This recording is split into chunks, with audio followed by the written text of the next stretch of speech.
Ya, halo teman-teman, kembali lagi di AS Anim. Kita akan kembali membahas light novel Mushoku Tensei. Tepatnya yaitu membahas tentang masa lalu Shilpi. Yuk tanpa lama-lama lagi, kita langsung saja bahas. Shilpi adalah anak tunggal dari pemburu miskin yang tinggal di suatu daerah terpencil kerajaan Asura. Ayahnya adalah manusia setengah elf atau peri. Sedangkan ibunya adalah manusia yang memiliki sedikit campuran gen ras hewan. Dulunya sang ibu adalah budak dari seorang bangsawan Asura. Shilpi dibesarkan dengan kasih sayang oleh kedua orang tuanya. Namun, rambutnya yang berwarna hijau zamrud yang mirip dengan ras iblis membuat hidupnya menjadi sengsara. Menurut kisah, semakin mirip warna rambutnya dengan ras iblis, maka semakin kejam orang itu. Apalagi, rambut hijau zamrud juga dimiliki oleh ras support yang sangat ditakuti oleh manusia. Jika dilihat dari silsilah orang tuanya, Shilpi tidak memiliki ikatan darah dengan ras iblis. Rambutnya yang berwarna hijau zamrud itu murni karena mutasi. Orang tua Shilpi juga awalnya terkejut, namun lambat laun dapat menerimanya. Tetapi yang dapat memaklumi rambut Shilpi hanyalah orang-orang dewasa saja. Di luar rumah, dia sering dibully oleh anak-anak sebayanya. Sampai-sampai ibunya memotong rambut Shilpi menjadi pendek dan membuatkannya celana agar mudah untuk lari apabila sedang dibully. Ayahnya pun juga membuat petisi dengan orang-orang dewasa agar anak-anak mereka tidak mengejek Shilpi. Tetapi, hal itu tidak berpengaruh. Shilpi tetap dibully di luar sana. Terkadang pembulian itu berhenti jika ketahuan oleh orang dewasa. Namun, ya namanya anak-anak. Dia tetap membuli Shilpi jika tempatnya sepi. Hingga suatu hari datanglah Rudeus yang menyelamatkannya dari bulian.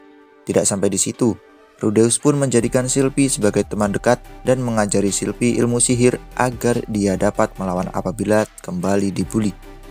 Karena kebaikan Rudeus, lama-lama perasaan suka pun tumbuh di hati Shilpi. Bahkan, Shilpi sudah memikirkan bahwa suatu saat dia pasti akan menikah dengan Rudeus. Ya, singkat cerita, Rudeus meninggalkan desa karena ingin bekerja. Awalnya Shilpi berpikir Rudeus dihajar oleh ayahnya, sampai dia tak berdaya dan dijual kepada bangsawan. Shilpi juga sempat mengejar Rudeus yang sudah bersama Ghislaine. Namun, dia diberhentikan oleh Paul. Paul sempat memberikan nasihat kepada Shilpi, yaitu, "Kau juga harus berusaha keras untuk menjadi kuat sepertinya." Tetapi kalimat Paul yang sangat diingat oleh Shilpi adalah, apakah Shilpi terus-terusan ingin dilindungi olehnya selamanya? Ya, itu sangat membekas di hati Shilpi. Hingga akhirnya Shilpi setuju dengan Paul. Namun, dia bertekad jika suatu hari nanti dia dipaksa untuk kembali berpisah, dia tak ingin hanya melihatnya tanpa berbuat apapun. Semenjak kejadian itu, hidup Shilpi mulai berubah. Dia mulai berlatih untuk memperkuat diri. Dia melakukan sesuai yang diajarkan oleh Rudy. Dia melatih fisik dengan berlari dan melatih tubuhnya dengan mengayunkan tongkat. Setiap hari dia berlatih sihir dan kepekaannya. Tetapi Shilpi tetap memikirkan Rudy. Di mana Rudy pergi? Di mana Shilpi bisa mencarinya? Pertanyaan seperti itu selalu berada di pikiran Shilpi. Tapi dia juga sadar bahwa dengan pengetahuannya saat ini, dia tidak bisa berbuat apa-apa. Hingga akhirnya Shilpi mencoba mencarinya di kantor kepala desa. Dia menemui Zenith yang bekerja sebagai penyembuh di sana. Shilpi mencoba membantu pekerjaan Zenith hingga ia akrab dengannya. Tetapi Zenith tetap tidak memberitahu di mana Rudy berada. Shilpi pun menyerah. Dia beralih mendekati pembantu di keluarga itu, yaitu Lilia. Dia pun mendapatkan nasihat dari Lilia. Lilia berkata, "Aku yakin suatu saat nanti Rudeus sama akan mendapatkan posisi mirip bangsawan kerajaan.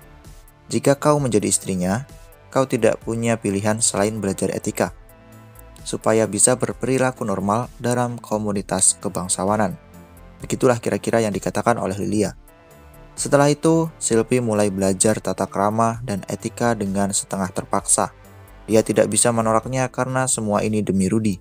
Shilpi belajar cara berjalan di istana, cara menyesuaikan tubuh dengan gaun, cara berbicara dengan sopan, cara menyapa, dan sebagainya. Sylvie dengan mudah dapat mempelajari itu semua karena dia memiliki ingatan yang kuat. Tetapi sayangnya, Lilia juga tidak pernah memberitahu keberadaan Rudy ada di mana. Kehidupan seperti itu terus berlanjut sampai usianya mencapai 10 tahun. Satu-satunya orang yang memberikan ucapan ulang tahun kepada Sylvie hanyalah ibunya. Karena belakangan ini monster mulai aktif, maka ayahnya harus berusaha membasmi monster-monster itu. Sylvie juga bisa memaklumi pekerjaan ayahnya itu. Dia mendapatkan hadiah gaun dari orang tuanya. Gaun itu hasil jahitan dari ibunya dan bahan gaun dibeli oleh ayahnya. Ketika memakai gaun itu, Sylvie sempat teringat apakah dia akan menunjukkan gaun itu kepada Rudy. Dia juga berkeinginan untuk memberikan Rudy hadiah ulang tahun. Dia bertanya kepada ayahnya apakah hadiah yang cocok untuk Rudy. Sang ayah menyarankan untuk memberikan jimat keberuntungan yang diberikan secara turun-temurun dari keluarga elf. Sylvie pun berusaha mengukir liontin kayu. Meskipun sebagai pemula, namun hasilnya cukup terlihat seperti liontin pada umumnya. Setelah jadi, Sylvie menemui Lilia untuk mengirimkan hadiah itu kepada Rudy. Lilia pun membantunya dengan menyelipkan liontin itu di barang-barang yang akan dikirimkan kepada Rudy. Setelah beberapa saat, terjadilah insiden teleportasi. Sylvie terlempar ke langit. Awalnya dia mengira itu hanyalah mimpi. Tetapi setelah dia berteriak, dia yakin bahwa hal itu benar-benar nyata. Dia merasa bingung kenapa dia bisa jatuh dari langit. Perlahan-lahan, rasa sakit seperti tercekik karena tekanan angin mulai menyiksanya. Dia berpikir jika dia tidak melakukan apapun, dia pasti akan mati. Sylvie pun menggunakan semua mananya. Karena saking bingungnya, dia menciptakan apapun yang ada di pikirannya. Mulai dari angin, api, air, tanah. Semuanya dia lakukan dengan tujuan memperlambat kejatuhannya ke tanah. Tapi dia tetap jatuh. Namun ajaibnya Sylvie tetap selamat dengan seluruh tubuhnya dipenuhi luka, memar, kotoran, dan kedua kakinya retak. Penderitaan Sylvie tidak berhenti di situ. Tepat di tempat dia jatuh, ada seekor monster berdiri di hadapannya. Monster itu adalah seekor babi. Monster berperingkat D. Sylvie mengingat pesan dari ayahnya. Jika bertemu monster itu, tetap diam, jangan bersuara, dan biarkan monster itu lewat. Jika kau diperhatikan olehnya, gunakan sihir dan lari sejauh mungkin. Tetapi Sylvie panik dan langsung menyerang monster itu dengan sihir tingkat menengah, yaitu Ice Skull Breaker. Hanya dengan sekali serang, monster itu langsung membeku, hancur, dan pecah. Setelah itu, dia menyembuhkan tubuhnya dengan sihir penyembuh. Tetapi, karena dia kehabisan mana, dia merasa pusing. Dan dalam keadaan setengah sadar, dia melihat seorang gadis cantik dengan gaun yang menurutnya 1000 kali lebih mahal dari gaun hadiah ulang tahunnya. Gadis itu bersama dua laki-laki, yang satu terluka di bagian tangan dan bersandar di dinding, dan satunya lagi mengenakan jubah yang berlumuran darah. Kemudian gadis itu bertanya, "Siapakah namamu?"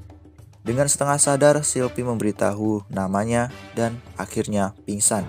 Insiden itulah yang mempertemukan Sylvie dengan putri kedua Asura, yaitu Putri Ariel Anemoi Asura.